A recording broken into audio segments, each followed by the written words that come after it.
Friends, welcome back to my channel. இன்றைக்கி நம்ம ஒரு குக்கிங் ரெசிபி தான் போட்டிருக்கேன். குக்கிங் ரெசிபி நான் பண்ணதை உங்களுக்கு ரெசிபியாக சொல்லியிருக்கேன். பன்னீர் பட்டர் மசாலா மாதிரி இது பார்த்திங்கன்னா நம்மளோட மீல் மேக்கர் பன்னீர் பட்டர் மசாலா. இது எப்படி பண்ணுறதுன்னு நான் உங்களுக்கு சொல்லித்தரேன். ஃபர்ஸ்ட் ஃபஸ்ட்டு பேனை பற்ற வச்சுட்டு, அடுப்பை பற்ற வச்சு பேனை மேலே வச்சுட்டு கொஞ்சமாக பட்ரு 2 டீஸ்பூன் பட்ரு அடுப்பு சூடாகிறதுக்கு முன்னாடி போட்டுடணும்.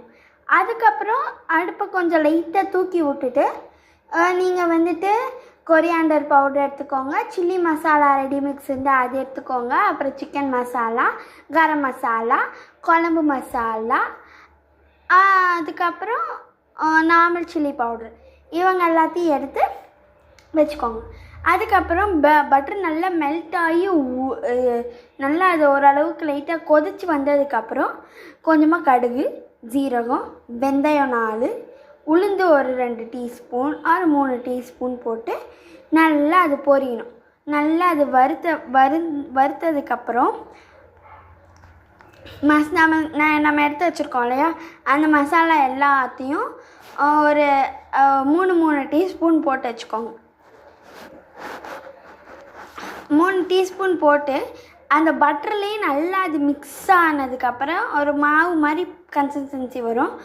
அப்போ நீங்கள் என்ன பண்ணுங்கன்னா, இந்த கிளாஸில் கொஞ்சமாக தண்ணி எடுத்து ஊற்றிடுங்க. அந்த ஒரு கிளாஸ் தண்ணி போதும். அதுக்கப்புறம் நல்லா கொதித்து வந்ததுக்கப்புறம் நீங்கள் என்ன பண்ணணும் அப்படின்னா, நம்ம வச்சுருக்க மீல் மேக்கரை போட்டுடணும். மீல் மேக்கர் போடுறதுக்கு முன்னாடி தக்காளி சாப் பண்ணி வச்சுக்கோங்க. இல்லைன்னா மிக்சர் ஜாரில் போட்டு லைட்டாக குறைன்னு அரைச்சி வச்சுக்கோங்க. மீடியம் சைஸ் தக்காளியாக இருந்தாலும் சரி, இல்லை சின்ன தக்காளியாக இருந்தாலும் சரி, ஆனால் பெருசு வேண்டாம். ஏன்னா இது தக்காளி போட்டாவே நல்லா இருக்காது. ஒரு தக்காளி ஆப்ஷனல், தக்காளி போடுறதுனாலும் போட்டுக்கோங்க, இல்லை போட வேணான்னாலும் வேணாம். அது உங்களோட இஷ்டம். இதாச்சும் ஒரு ஆப்ஷனல் விஷ்.